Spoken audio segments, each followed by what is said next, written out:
में रहेंगे। वही निराकार ब्रह्म जब व्यक्ति के हृदय में आया, साकार रूप में गुरु बनकर व्यक्ति के जीवन में आता है और ब्रह्म ज्ञान प्रदान कर उन्हें हृदय में ही ईश्वर का दर्शन करवा देता है, तब साधक इस भक्ति पथ पर चलने का निर्णय लेता है ताकि वो जीते जी मोक्ष को प्राप्त कर जाए।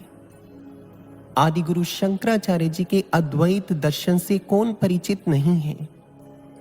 एक बार उनसे उनके शिष्य ने प्रश्न किया, कहने लगे, गुरुदेव, अद्वैत के पथ पर चलते चलते यदि एक साधक जीते जी मोक्ष को पाना चाहता है तो उसे क्या करना होगा। आदि गुरु शंकराचार्य जी प्रत्युत्तर में कहते हैं, यदि जीते जी एक मोक्ष अभिलाषी साधक मोक्ष को पाना चाहता है तो उसे एक अभीष्ट निर्णय करना होगा। कैसा निर्णय? सत्संग प्राप्ति से मोक्ष प्राप्ति का निर्णय। और अपने इसी निर्णय के बारे में वो अपनी रचना भज गोविंदम में एक मुह मुद्गर सूत्र समाज को देते हैं। वो कहते हैं, सत्संगत्वे निसंगत्वं, निसंगत्वे निर्मोहत्वं, निर्मोहत्वे निश्चल तत्वं, निश्चल तत्वे जीवन मुक्ति ही। अर्थात सत्संग से वैराग्य उत्पन्न होता है, वैराग्य उत्पन्न होने से मोह का क्षय होता है, मोह का क्षय होने से उस परम तत्व में आत्मा विलीन होती है, तब जीते जी मुक्ति प्राप्त होती है। ये एक तरह का निर्णय है। हमारे आराध्य गुरुदेव सर्वश्री आशुतोष महाराज जी कहते हैं, जीवन एक अवसर है श्रेष्ठ बनने का, श्रेष्ठ को पाने का। यदि यह बात हर व्यक्ति की समझ में आ जाए तो वो अपने जीवन का कभी दुरुपयोग कर ही नहीं सकता।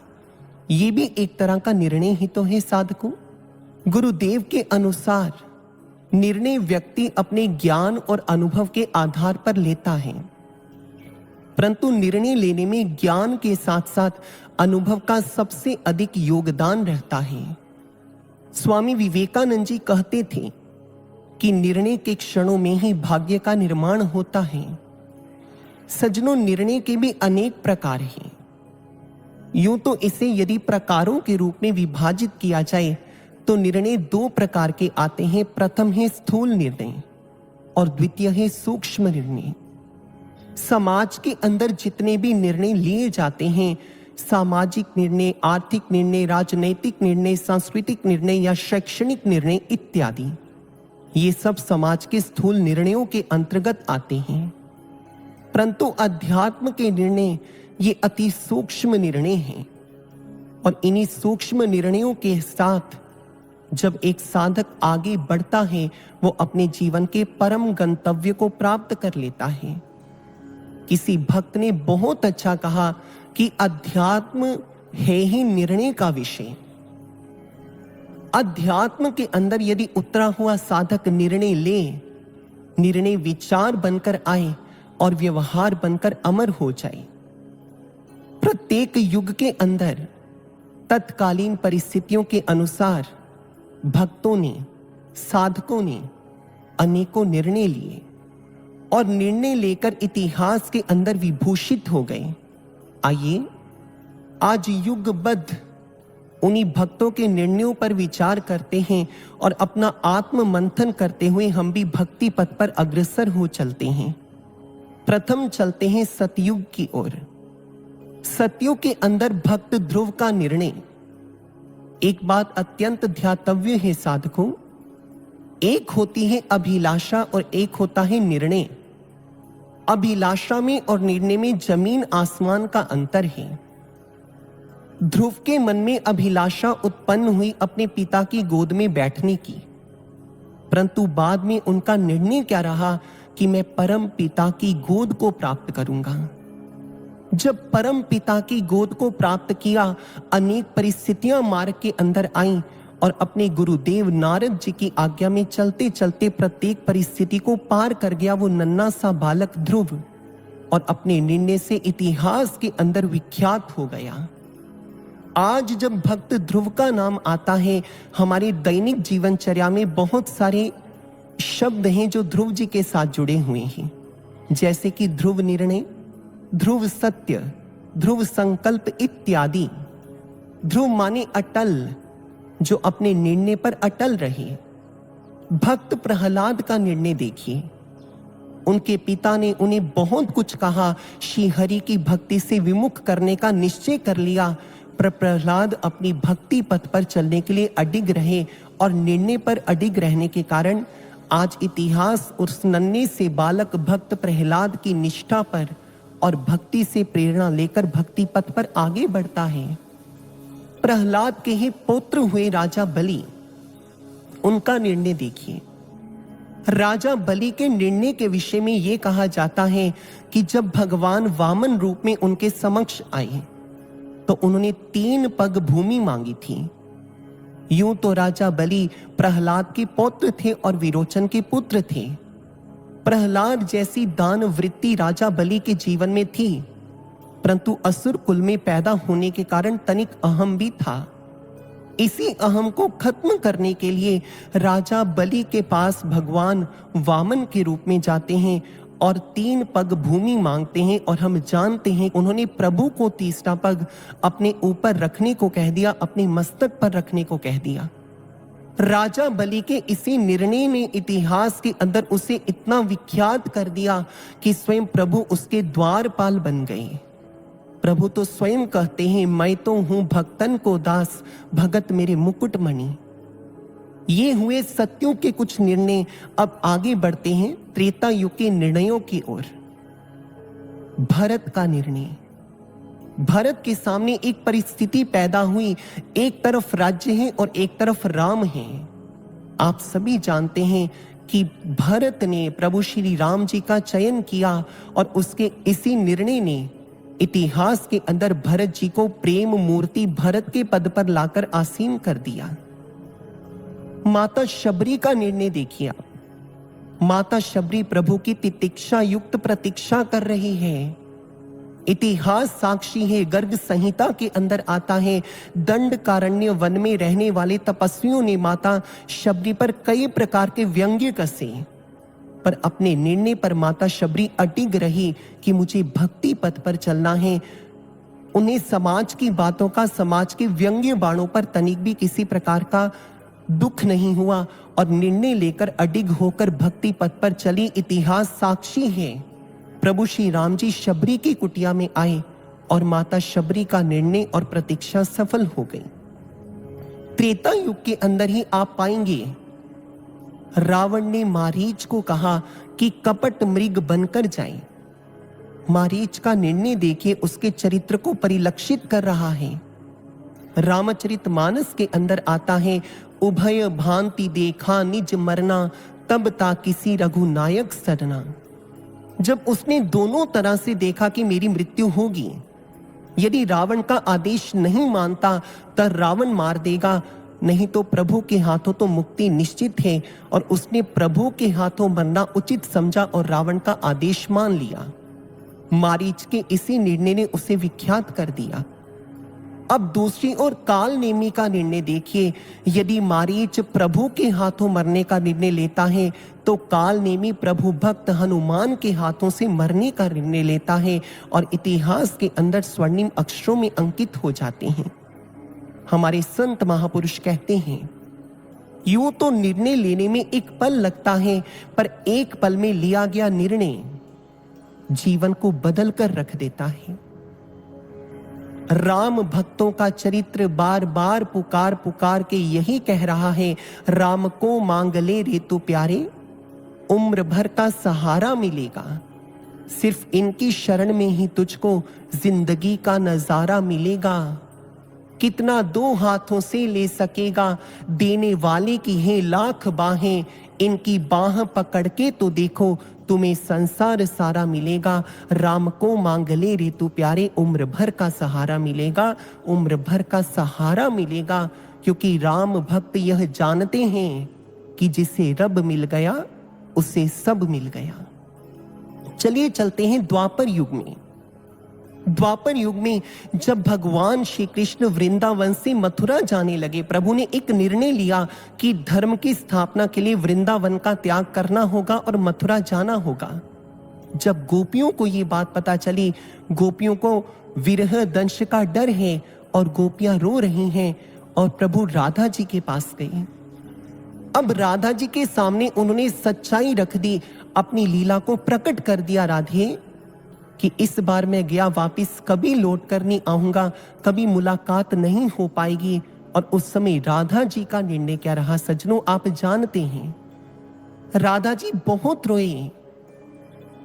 उस समय प्रभु श्री कृष्ण जी ने कहा, राधे यदि तू कहेगी तो मैं नहीं जाऊंगा। अब मैं तेरे ऊपर ये फैसला छोड़ता हूं कि मैं जाऊं या ना जाऊं।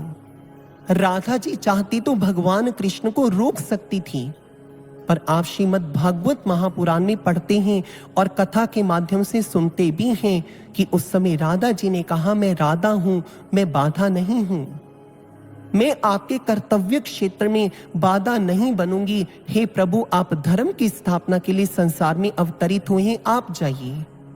इतिहास साक्षी है, राधा जी के इसी निर्णय ने उन्हें पूरे विश्व के अंदर भगवान कृष्ण की परम भक्त के रूप में रख दिया। और भगवान कृष्ण जी ने वरदान देते हुए कहा, राधे आज के बाद इस संसार के अंदर जब कृष्ण को याद किया जाएगा, कृष्ण से पहले राधा जी को याद किया जाएगा। और आप सभी जानते हैं, आज जब सभी प्रभु के लिए अपने भाव अर्पित करते हैं तो कहते हैं राधे कृष्णा। लोग राधा जी से पूछते हैं, राधा तू बड़ भागिनी, कौन जन्म पुण्य कीन, सकल लोक के तारन तरन, तेरे आगे आधीन, तेरे आगे आधीन। ये तो राधा जी से पूछिए कि उनका निर्णय आत्मा से निकला था और आत्मा से निकला हुआ निर्णय उन्हें विश्व के अंदर, प्रभु भक्तों के अंदर विख्यात कर देता है। आपने बरसाने में या वृंदावन जाइए तो राधा जी को किशोरी शब्द से बुलाया जाता है। किशोरी, किशोर मैंने वयस्क यानी नौजवान, अर्थात वो भक्त जिसकी भक्ति सदा यौवन अवस्था में रही। माना कि देह पर रुग्णता आई होगी, पर उनकी आत्मा से निकली परम भक्ति सदैव यौवन अवस्था में रही। इसलिए राधा जी को आज भी किशोरी कहकर संबोधित किया जाता है। राधा जी का एक निर्णय युगों युगों के अंदर उनके लिए विख्यात, उनको विख्यात कर गया। आगे चलिए, प्रभु श्री कृष्ण जी के परम भक्त अर्जुन, यदि कृष्ण नारायण हैं तो अर्जुन नर का रूप है। अब उनका निर्णय देखिए, कहते हैं जब महाभारत का युद्ध चरम सीमा पर पहुंच गया, उस समय भगवान श्री कृष्ण के उस भक्त ने, अर्जुन ने यह निर्णय ले लिया, कल का सूर्य अस्त होने से पहले पहले यदि मैं जयद्रथ का वध ना कर पाया तो इसी रण क्षेत्र के अंदर चिता बनाकर आत्मदाह कर लूंगा। अब वे परम भक्त अर्जुन अपने शिविर के अंदर आराम से सो रहा है। चिंता आराध्य को है, चिंता कृष्ण को है। अर्जुन ने तो निर्णय ले लिया। भगवान कृष्ण अर्जुन के शिविर में गए और आप सभी जानते हैं भगवान श्री कृष्ण जी ने कहा, अर्जुन तुमने तो निर्णय ले लिया, तुम्हें पता है कि तुम्हारे बिना कृष्ण अधूरा है और कृष्ण के बिना तुम अधूरे हो। अर्जुन के चेहरे पर निश्चिंतता है, किसी प्रकार की कोई चिंता नहीं है। और उस समय अर्जुन कृष्ण को अपने भाव रखते हुए कहने लगे, प्रभु अर्जुन की प्रतिज्ञा को कोई टाल नहीं सकता। यदि आप मेरे साथ हैं तो मुझे कोई मार नहीं सकता, केशव मुझे कोई मार नहीं सकता।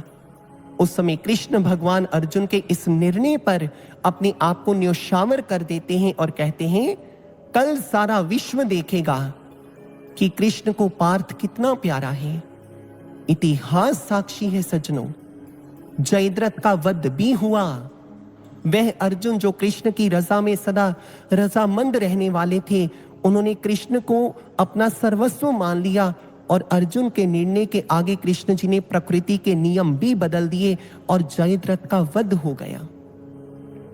ये है भक्तों का निर्णय, मीराबाई का निर्णय, कृष्ण भक्तों का निर्णय, जिन्होंने प्रभु को उनके निर्णयों के आगे झुकने पर मजबूर कर दिया। तभी तो आज कृष्ण भक्तों का चरित्र प्रेम के गीत गाता है। सज्जनों, ये निर्णय प्रेम की अनंत गहराइयों में उतरकर लिए गए हैं। इसलिए किसी भक्त ने कहा, जब निर्णय के अंदर प्रभु के प्रति प्रेम समो जाता है, तब मैं की जगह तू हो जाता है, तब मैं की जगह तू हो जाता है। इन निर्णयों के आगे प्रभु झुके।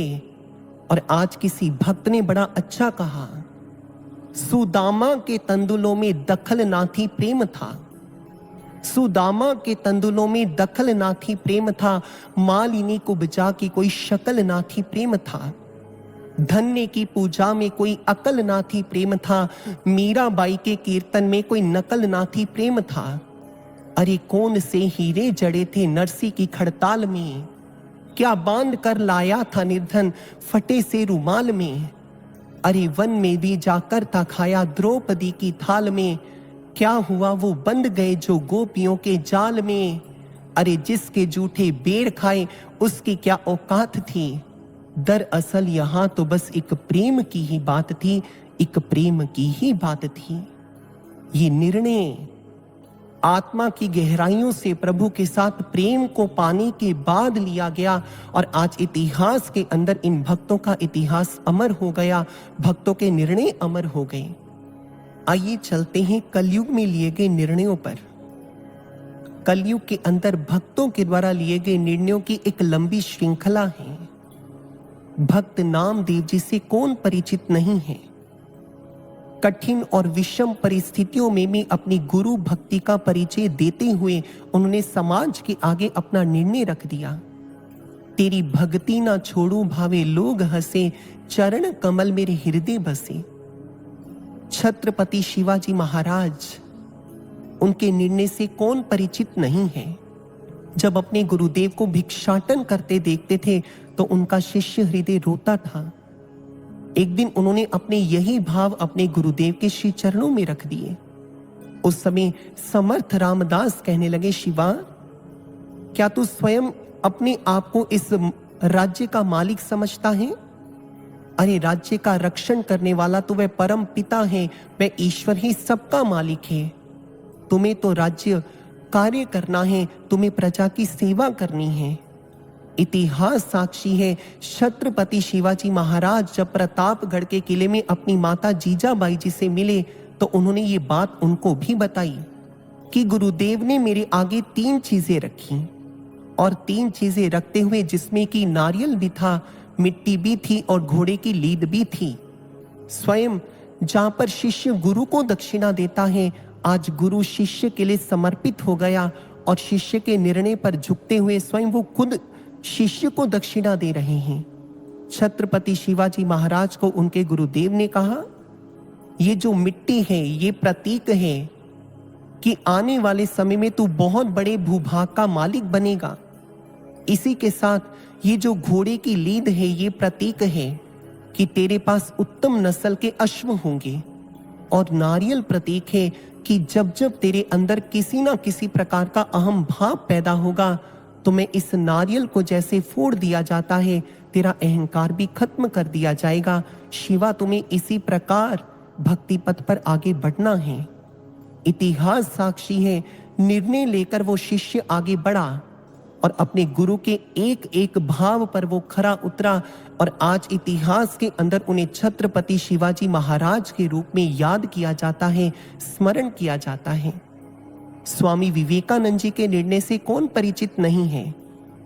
आर्थिक विषमताओं से गुजर रहे थे और एक बार खुद उनके गुरुदेव रामकृष्ण परमहंस जी ने कहा, नरेंद्र, जा तू जाकर मां काली से जो मांगना चाहता है मांग ले। उस समय विवेकानंद यानी नरेंद्र के सामने सारे द्वार खुले थे। मां काली से किसी भी प्रकार की भौतिक संपदा वो मांग सकते थे, पर उस समय उनका आत्मा से निकला हुआ निर्णय देखो कैसा रहा। उस समय उन्होंने एक चीज की मांग की है, मां मुझे गुरुदेव के प्रति समर्पण भाव दे, मुझे भक्ति दे, मुझे शक्ति दे, ताकि मैं इस संसार की सेवा कर सकूं। ये भी एक तरह का निर्णय है सज्जनों। स्वामी राम तीर्थ, उनके बारे में आप सभी जानते हैं। स्वामी राम तीर्थ जी के जीवन में भी अनेकों आर्थिक विषमताएं रहीं। स्वयं उनके मित्र उन्हें कहते थे, राम तीर्थ, तो अपने गुरुदेव धनाराम की बहुत महिमा गाता है। जा जाकर उनसे भौतिक संपत्ति मांग ले।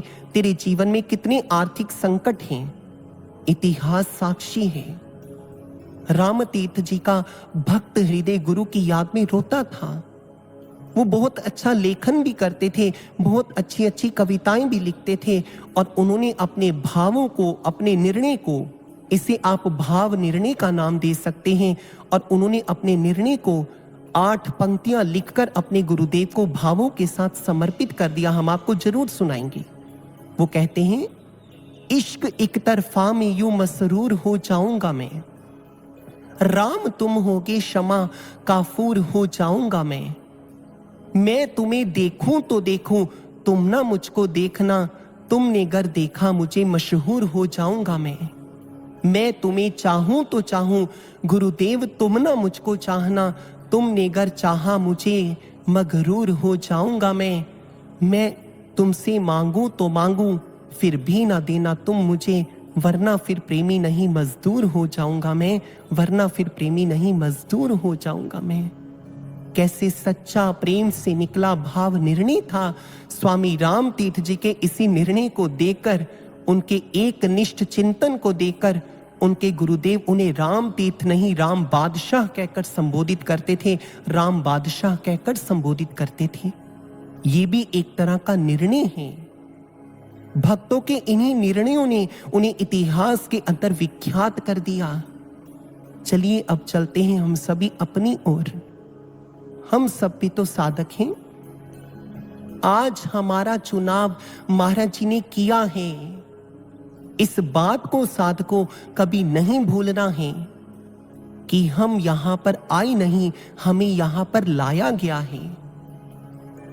आप जानते हैं, जब शिष्य के सामने फैसला करने का समय आया, निर्णय करने का समय आया, उन्होंने गुरुदेव से गुरुदेव को ही क्यों मांगा? मांगने को सांसारिक संपत्ति एवं संपदा मांग सकते थे, परंतु उन निर्णायक क्षणों के अंदर और निर्णायक घड़ियों के अंदर उन्होंने सदैव अपने गुरुदेव को मांगा, गुरुदेव का चयन किया। जानते हैं क्यों? दक्षिणी भारत के संत हुए हैं संत तिरुवल्लुवर जी। तिरुवल्लुवर जी कहते हैं कि जब धूप निकलती है, सूर्य उदय होता है, तो संसार के लोग अपने घर की खिड़कियां दरवाजे खोल देते हैं, परंतु जब सूर्य अस्त होता है, सभी अपने घर के खिड़कियां दरवाजे बंद कर लेते हैं। वो इस तथ्य का रहस्य उद्घाटन करते हुए कहते हैं कि जब जब तुम्हारे जीवन के अंदर सुखों का सूर्य उदय होगा, तुम्हारे भौतिक रिश्ते नाते संसार के लोग अपने घर के खिड़कियां दरवाजे तुम्हारे लिए खोल लेंगे, पर जब तुम्हारे जीवन में सुखों का सूर्य अस्त होगा, ये सब अपनी खिड़कियां दरवाजे तुम्हारे लिए बंद कर लेंगे। और उस समय याद रखना हे शिष्य समाज, एक दरवाजा जो कभी बंद नहीं होता वो सतगुरु का दरवाजा है। सैकड़ों दर्दमंद मिलेंगे, काम के लोग चंद मिलेंगे, जब जीवन में आएगी मुसीबत कोई, सतगुरु को छोड़कर सबके दरवाजे बंद मिलेंगे। 2 शब्द हैं साधकों, जन्म और जीवन। किसी भक्त ने गहराई में उतरकर यह बात कही कि माता पिता जन्म देते हैं, परंतु गुरु जीवन देता है। जन्म की तो मृत्यु होती है, पर जीवन की मृत्यु कभी नहीं होती। नरेंद्र यदि जन्म है तो स्वामी विवेकानंद जी जीवन है। मुकुंद यदि जन्म है तो योगानंद परमहंस एक जीवन है। मनु यदि जन्म है तो रानी लक्ष्मीबाई एक जीवन है। इसी प्रकार मूल शंकर यदि जन्म है तो दयानंद सरस्वती एक जीवन है। जन्म की तो मृत्यु हुई, पर जीवन सदा सदा के लिए युगों युगों के अंदर अमर हो गया। भक्त कहते हैं जिसके जीवन में गुरु नहीं, उसका जीवन शुरू नहीं। इसलिए जब कुछ मांगने का समय आए, निर्णायक क्षणों के अंदर निर्णय करने का समय आए, हे साधकों सदैव अपने गुरु को मांगना, अपने गुरु का चयन करना। हिंदी साहित्य के इतिहास के भक्ति काल के मूर्धन्य संत हुए हैं कबीर जी। कबीर जी से एक बार एक आगंतुक ने प्रश्न किया। कहने लगे, आपने अपने पदों के अंदर, अपनी रचनाओं के अंदर गुरु की बहुत महिमा गाई है। आपने अपने निर्णय के अंदर गोविंद से बढ़कर गुरु को आगे रखा है, क्यों? उस समय कबीर साहिब जी प्रत्युत्तर में कहते हैं, क्योंकि गुरु परम दाता है। धरती जहां लग देखिया तहां लग सभी भिखार, दाता केवल सतगुरु देत ना माने हार, देत ना माने हार। अब कबीर साहिब जी आगंतुक से प्रश्न करते हैं, क्या तुम नहीं पूछोगे कि गुरु किसका दान देता है? उस समय आगंतुक ने कहा, जी जरूर बताइए। संत कबीर जी कहते हैं, गुरु अभय दान देता है। जानते हैं कैसा अभय दान? कबीर अंत काल जमदूत गला दबावे, ता समय कहो कौन छुड़ावे, सतगुरु एक छुड़ावन हारा, निश्चय कर मानो कहा हमारा, निश्चय कर मानो कहा हमारा। इसलिए जब निर्णय का समय आए, हमेशा गुरु को चुनना, हमेशा गुरु का चुनाव करना।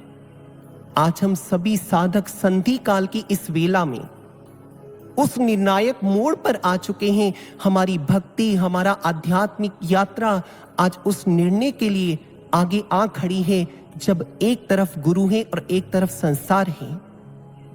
ये समय ऐतिहासिक है सज्जनों। इतिहास के कितने निर्णयों को आपने सुना। आज इतिहास बनने का समय आया है। वक्त है आया ऐतिहासिक।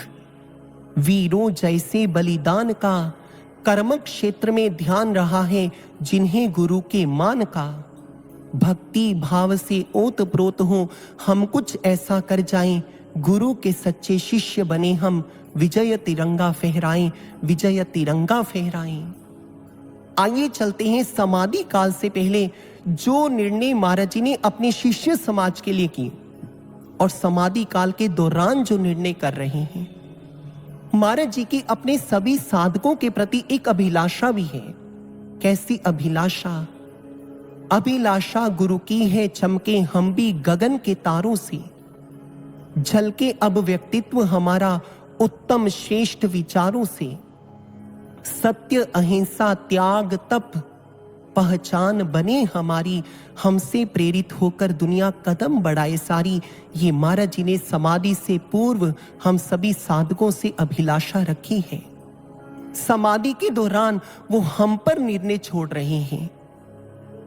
भविष्य तुम्हें अपना खुद ही है लिखना, ये निर्भर है तुम पर के टिकना न टिकना। महाराज जी ने आज हम पर निर्णय छोड़ दिया कि तुम पर निर्भर है कि अब भक्ति पथ पे टिकना है या नहीं टिकना है। भविष्य तो अपना तुम्हें खुद ही लिखना है। मुझे याद है एक बार एक बहन महाराज जी के पास गई और महाराज जी को अपने हृदय की व्यथा बताते हुए कहने लगे, महाराज जी इस संसार में मन मेरा बिल्कुल भी नहीं लगता है और मेरा मन करता है साधना की अतल गहराइयों में जाकर मैं उस परम तत्व में एक लीन हो जाऊं। महाराज जी मुस्कुराकर कहने लगे, महाराज जी कहते इस संसार में तो मन लगाना भी नहीं है, मन तो वहां लगाना है, उस ईश्वर में लगाना है। उस समय उस बहन ने कहा, महाराज जी क्या आपका कोई ऐसा लोक है जहां पर उन्मुक्त हम जीते जी मुक्ति को तो प्राप्त करें और परम आनंद को प्राप्त कर हमारी आत्मा आप में ही लीन हो जाए? महाराज जी कहते हमारा भी एक ऐसा लोक है, पर वहां पर जाने के लिए कुछ करना पड़ता है और वो इस धरती पर रहकर ही किया जा सकता है। उस समय उस बहन ने कहा, महाराज जी आप मेरी भी समाधि लगवा दीजिए। और उस समय महाराज जी ने कहा, महाराज जी कहते जिसने इस संसार में रहकर ज्ञान लेकर कुछ नहीं किया, वो समाधि में भी क्या करेगा। यानी महाराज जी हमसे कुछ करने की आशा रख रहे हैं। आज के समय में करना क्या है? एक बार एक शिष्य ने महाराज जी से पूछा, महाराज जी हम भी भक्ति पथ पर अनवरत बढ़ते रहें और हमारे निर्णयों में हमेशा आप रहें, हमें क्या करना होगा? उस समय महाराज जी ने कहा, निर्णय लेने के लिए हमेशा गुरुदेव की आज्ञा में बिना शंका किए श्रद्धा और विश्वास से चलते रहना, प्रभु की रजा में रजामंद रहना। महाराज जी ने हम पर आज्ञाएं भी लगाई हैं साधकों। आइए उन आज्ञाओं में चलते हुए हम भक्ति पथ पर आगे बढ़ने का निर्णय लें। प्रथम आज्ञा है सत्संग। हम सत्संग सुने। YouTube के माध्यम से ये सत्संग आप सुन रहे हैं, आश्रमों में भी सत्संग होते हैं। हमें सत्संग से अपने विचारों में परिवर्तन लाना है, चिंतन में बदलाव विचारों की शुद्धि से लाएंगे, तभी मनोरथ इस जीवन के सभी पूर्ण हो पाएंगे। विचारों को विचार खत्म करते हैं, हमारा मन हमें अनेकों डगमगाने के विचार देता है, सत्संग के विचारों से इनको खत्म करना है। आप कहेंगे जितना जितना हम भक्ति पथ पर आगे बढ़ते हैं तो परिस्थितियां क्यों आती हैं? यही बात एक बार हमने महाराज जी से भी पूछी थी। उस समय महाराज जी ने एक छोटी सी कहानी सुनाई। महाराज जी कहते एक बार दो मित्र थे जिनका नाम था कुसंगी और सुसंगी। यथा नाम तथा गुण। जो कुसंगी था वो कुपथगामी था, बुरी संगति करता था, मादक द्रव्यों का सेवन करता था, उसका जीवन निकृष्टता में जा रहा था। पर जो सुसंगी था वो ब्रह्म ज्ञानी था, वो गुरु की चिंतन में अपने ध्यान को लगाता और जीवन में आगे भी बढ़ता, साधना करता, सत्संग सुनता, हमेशा गुरु आज्ञा में चलता। पर यदि उनके भौतिक जीवन को देखा जाए, जो कुसंगी था वो बड़ा अमीर था, धनी था, पर जो सुसंगी था यानी जो गुरु का भक्त था वो बड़ा निर्धन था, बड़ा गरीब था। एक दिन दोनों आपस में मिले। सुसंगी ने कहा मैं अपने गुरु के दरबार में जा रहा हूं, कुसंगी ने कहा मैं नशा करने जा रहा हूं। जब कुसंगी नशा करने गया तो रास्ते में उसे एक हीरा मिला, पर जो सुसंगी था जब गुरु के दरबार में गया तो रास्ते में उसके पैर में कांटा चुभ गया और पैर लहूलुहान खून से लथपथ हो गया। जब शाम को दोनों मिले, अब कुसंगी ने सुसंगी के आगे अपने व्यंग्य को रखते हुए कहा, क्या मिला तुझे गुरु भक्ति करके? तू तो रोज सत्संग में जाता है, गुरु की महिमा गाता है, तेरे पैर में कांटा चुभा, तेरे पैर से रक्त निकला, मैं गलत कार्य करता हूं, मुझे आज एक हीरा मिला, देख मैं अमीर से अमीर होता जा रहा हूं, तू तो अभी तक गरीब है, तेरी दशा बड़ी दयनीय है, क्या मिला तुझे गुरु भक्ति करके?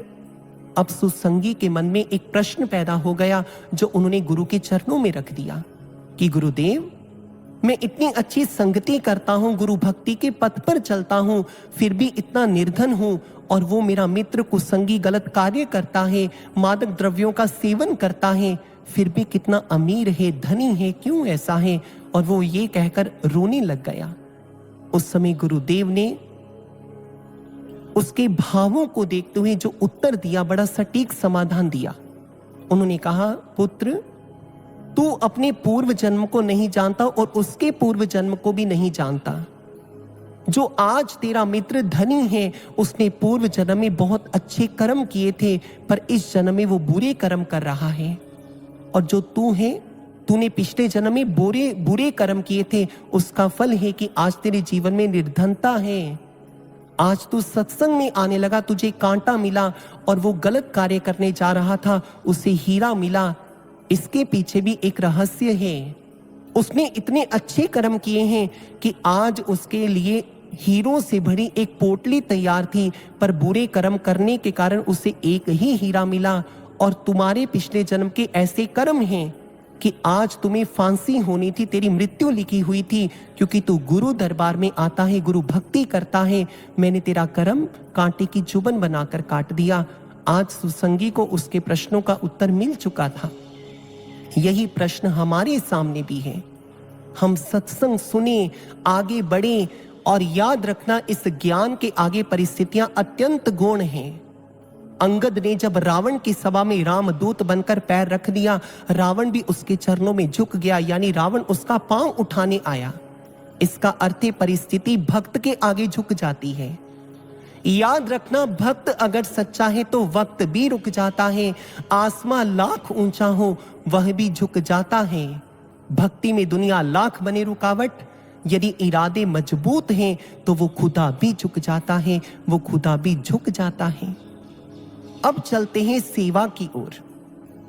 आज के समय में मैं ये शब्द कह रहा हूं, आज के समय में, कि जब तक महाराज जी समाधि में है, जो भी अपनी बनी भूमिका उसको आज निभाना है। यहां पर कल की बातें नहीं हो रही कि जब महाराज जी आएंगे तब निभाना है।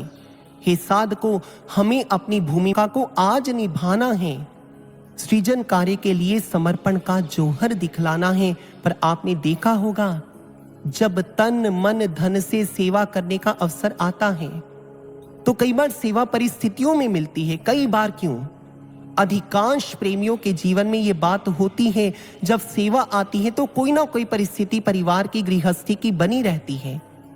उस परिस्थिति के अंदर भी यदि गुरु सेवा का आप चयन करके सेवा करते हैं तो महाराज जी क्या से क्या देते हैं। मुझे याद आ रहा है, हमारे एक प्रेमी जिन्होंने ज्ञान दीक्षा ली हुई थी, उनकी धर्म पत्नी सुबह ब्रह्म मुहूर्त में उठी, साधना में बैठी। ये जरूर कहना चाहूंगा कि उन्होंने घरों के अंदर बहुत सारे पशु, यानी वो गो पालन करते थे, बहुत सारे दुधारू पशु रखे हुए थे और उनका दूध सुबह बेचते थे निकालकर। उनकी धर्मपत्नी साधना में बैठी तो उन्हें एक अनुभव हुआ। महाराज जी उन्हें अनुभव में आकर बताते हैं कि अपने पति को अभी इसी क्षण नूर महल भेज दो। साधना से उठकर उन्होंने ये बात अपने पति से की कि आप नूर महल चले जाइए। उसके पति ने कहा, कितना कार्य करने वाला पड़ा है, देख मैं चारा भी काट रहा हूं। उस समय उनके पति चारा कटर मशीन में चारा काट रहे थे, जो कि बिजली वाली थी। उन्होंने कहा, चारा काटकर मैं चला जाऊंगा। उनकी पत्नी ने कहा, महाराज जी ने आपको अभी बुलाया है तो अभी का अर्थ अभी होता है, आप अभी जाइए। पर उस समय उन्होंने काम को आगे रखा और गुरु आज्ञा को पीछे कर दिया। आप जानते हैं क्या हुआ उनके साथ? थोड़ी देर करते करते, दिन निकलने की वेट करते करते, और उनका जो हाथ था जिस चारा कटर मशीन में वो पशुओं का चारा काट रहे थे, उस मशीन के अंदर आ गया और उनकी बाजू कट गई। आज भी उनकी कटी हुई बाजू बार बार उन्हें ये याद दिलाती है, जब सेवा का अवसर आया था तूने उस समय घर के कार्यों को आगे रखा, सेवा को आगे ना रखने के कारण आज तुम्हें भौतिक क्षति सहनी पड़ रही है। इसीलिए साधको, गुरु महाराज जी सेवा लेकर हमारे कर्म ही काटते हैं और इस दरबार से मिलना ही मिलना है। ये तो हमारा सौभाग्य है कि जिसे वो प्यार करता है उसे वो दर पे बुलाता है। रहमत के खजाने आशुतोष इसी बहाने लुटाता है, इसी बहाने लुटाता है। सेवा का अवसर देकर रहमतों के खजाने वो हम पर लुटा रहे हैं। तीसरी आज्ञा है साधना। आज पथ पर चल पड़ा जो काफिला छूटे नहीं, एक क्षण भी साधना का सिलसिला टूटे नहीं। इन पंक्तियों के अंदर आप पाएंगे महाराज जी कहते एक क्षण भी साधना का सिलसिला न टूटे। क्यों ना टूटे? क्योंकि हमें इस पथ पर अनवरत चलना है, हमें टिके रहना है, और ये तभी हो पाएगा जब हम साधना करेंगे। एक शिष्य जीवन में निर्णय तभी ले पाता है जब मन स्थिति ठीक है। याद रखिएगा, समाज के निर्णय परिस्थिति के अधीन होकर लिए जाते हैं, पर गुरु दरबार में रहकर निर्णय मन स्थिति के अधीन होकर लिए जाते हैं। और हमारी मन स्थिति हम पर हावी ना हो, हमारा मन हम पर हावी ना हो, इसलिए हमारा निर्णय ठीक रहे, इसीलिए हम साधना करें। अध्यात्म इसलिए नहीं है साधकों कि आप निर्णय गलत करें और वो ठीक हो जाएं। अध्यात्म इसलिए है कि हम निर्णय गलत ले ही ना, इसके लिए हमें डटकर साधना करनी होगी। मनः स्थिति से एक बात याद आ रही है। एक बार एक बहुत बड़ा सेठ था, बड़ा अमीर सेठ था, और उसके पास चल अचल संपत्ति बहुत सी थी, और उसके पास ब्रह्म ज्ञान भी था। उत्तम नस्ल की दुधारू गायें, उपजाऊ कृषि योग्य भूमि और उत्तम नस्ल की अश्वशालाएं भी थी। उसे हर पल उसकी चिंता लगी रहती थी, कहीं मेरी गायों को कुछ ना हो जाए, मेरे अश्वों को कुछ ना हो जाए। और एक दिन उस ब्रह्म ज्ञानी सेठ ने अपनी यही चिंता अपने गुरु के चरणों में रख दी। गुरुदेव, मुझे बहुत चिंता रहती है कि मेरी चल अचल संपत्ति मेरे से छिन ना जाए। गुरुदेव ने कहा, पुत्र साधना किया कर। कहता, मैं साधना कैसे करूं? मन में अनेकों चिंताएं हैं, कहीं हानि ना हो जाए। मैं साधना करूंगा, मुझे एक वायदा कीजिए कि मेरे जीवन में कोई भौतिक हानि होने से पहले आप मुझे सुचेत कर देंगे, आप मुझे बता देंगे तो मैं सतर्क हो जाऊंगा, मैं साधना कर लूंगा। गुरुदेव ने कहा, ठीक है। कुछ दिन बीते, गुरुदेव ने अपने शिष्य यानी उस सेठ को बुलाया। कहने लगे, वो जो तुम्हारी गौशाला में सबसे उत्तम नस्ल की गाय है ना, जो ज्यादा दूध देती है, वो 1 हफ्ते बाद मर जाएगी। वो बड़ा खुश हुआ, उसने जाकर वो गाय बेच दी और सही हुआ, 1 हफ्ते के बाद वो गाय मर गई। कुछ दिन और बीते, गुरुदेव ने फिर उस सेठ को बुलाया, कहने लगे सुन, वो जो तेरी अश्वशाला में सबसे उत्तम नस्ल का घोड़ा है वो भी 1 हफ्ते बाद, 1 सप्ताह बाद मर जाएगा। अब उस सेठ ने क्या निर्णय लिया, जाकर वो घोड़ा भी बेच दिया और वो सच में 1 हफ्ते बाद मर गया। कुछ महीने बीते, गुरुदेव ने शिष्य को बुलाया, कहने लगे अब 1 हफ्ते बाद तू भी मर जाएगा। अब आप सोचिए, जब ये बात गुरुदेव ने शिष्य के साथ की, सेठ के दिल पर क्या बीती। गाय तो बेच सकता है, घोड़ा तो बेच सकता है, अब अपना क्या करें कि 1 हफ्ते बाद हमने भी मर जाना है, तो क्या करें। सेठ बड़ा रोया, अब दुविधा में है, चिंता में है, क्या निर्णय ले अपने बारे में। गुरुदेव ने उसको चिंता से ग्रसित देखकर कहा, तो यदि करना चाहता है तो अपने आप को मुझे बेच दे, यानी अपने मन को मुझे बेच दे। और जो मन गुरु को बेच देता है उसके सारे कार्य फिर गुरु संवारता है। मन बेचे सतगुरु के पास, तिस सेवक के कारज रास। वो कहने लगा, गुरुदेव मन में कैसे बेचूं। वो कहते, साधना कर, अपना मन अर्पित कर। जिस भौतिक संपदा में अपने मन को लगाकर बैठा है, ये तुम्हारे साथ नहीं जाने वाली है, क्योंकि ये संसार की समस्या है। जिसे छोड़कर जाना है, इंसान उसे जोड़ रहा है, और जो साथ जाना है, इंसान उसे छोड़ रहा है। तू साधना किया कर। और उसने साधना की और अपने जीवन के गंतव्य को पा गया। आज महाराज जी हमसे भी आशा करते हैं, ये समय डटकर साधना करने का है, अपने आप को टटोलने का है, अपना मंथन करने का है। महाराज जी एक साधक के अनुभव में आए। महाराज जी कहते, मैं तुझे वैसे बना हुआ देखना चाहता हूं जब तू मिशन में पहली बार आया था। आइए विचार करें। महाराज जी ने उसे कुछ पंक्तियां लिखवाई। महाराज जी कहते, शुरू में थे भाव जैसे, वो भाव कहां पे खो गए। मंथन करें आप सभी। शुरू में थे भाव जैसे, वो भाव कहां पे खो गए। ब्रह्म ज्ञान देता तुम्हें जगाया, क्यों गहन निद्रा में सो गए। अरे पैदा करो फिर से वो जज्बा, जो मुझको देख जगाया था। मुझे वैसे चाहिए मेरे बच्चे, जैसा मिशन में तुमको लाया था, जैसा मिशन में तुमको लाया था। अरे वादा किया था, वादा किया था, अंत तक हम तेरा साथ निभाएंगे। जब जब भी तू हमें पुकारे, हम दौड़े दौड़े आएंगे। बनेंगे लक्ष्य के सहयोगी, जब छोड़ के जग तो आया था। मुझे वैसे चाहिए मेरे बच्चे, जैसा मिशन में तुमको लाया था। जब हम प्रथम दिवस महाराज जी के पास आए थे, हमारे भाव क्या थे। आज निर्णय लें हम उन्हीं भावों के साथ कि महाराज जी हम आपको देखकर भक्ति पथ पर चलेंगे, सेवा करेंगे, साधना करेंगे, सत्संग सुनेंगे, आपकी हर आज्ञा को पूर्ण करेंगे।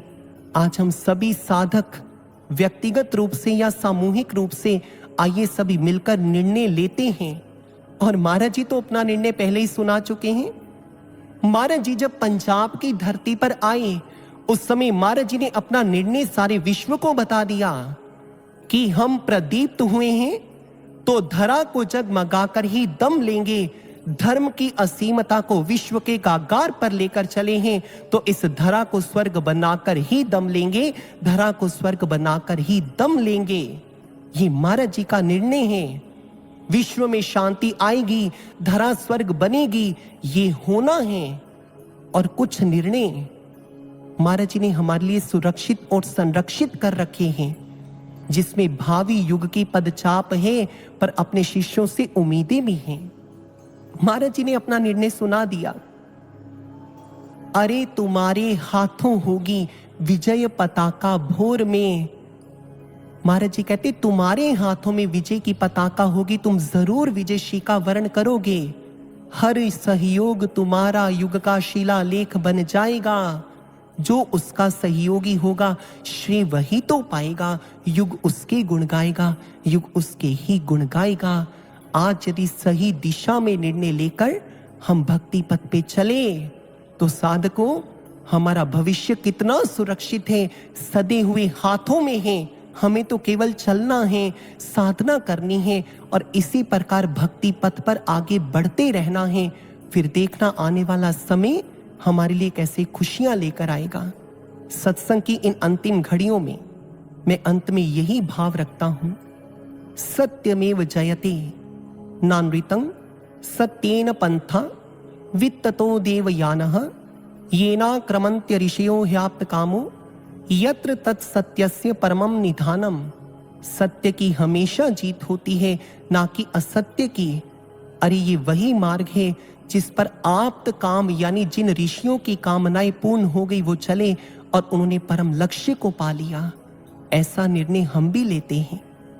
एक बार मैंने कहीं पढ़ा था, एक संत हुए जिनका नाम था निर्णय दास।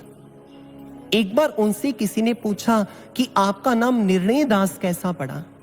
उन्होंने कहा, मैंने भक्ति पथ पर चलने का परम निर्णय लिया और इस पर अनवरत चलता रहा, अनवरत चल पाऊं और चलकर अपनी मंजिल को प्राप्त करूं। अपने इसी निर्णय का मैं दास बना और आज गंतव्य के निकट पहुंच रहा हूं, इसलिए मेरा नाम निर्णय दास पड़ गया। आइए हम भी दास बने। दास शब्द है ना, इसे आप उल्टा करेंगे तो दास, स को आगे ले आइए, दास सदा बन जाएगा। जो अपने निर्णय में सतगुरु का दास बन जाता है वो सदा सदा के लिए युगों में खास बन जाता है, सदा सदा के लिए युगों में खास बन जाता है। आइए आज सत्संग की इन अंतिम घड़ियों में स्व निर्माण से विश्व निर्माण की यात्रा करते हुए हम एक निर्णय लेते हैं। सभी हृदय से दोनों हाथ जोड़कर अंतःकरण से महाराज जी के चरणों में ये निर्णय लें, चले पद चिन्हों पर इनके, वही सब कुछ हमारे हैं। धरा बैकुंठ अब होगी कि सतगुरु संग हमारे हैं। डर नहीं रखेंगे अब जीवन में किसी प्रबंधन का, ना रुकना अनवरत चलना, यही निर्णय है जीवन का, यही निर्णय है जीवन का, यही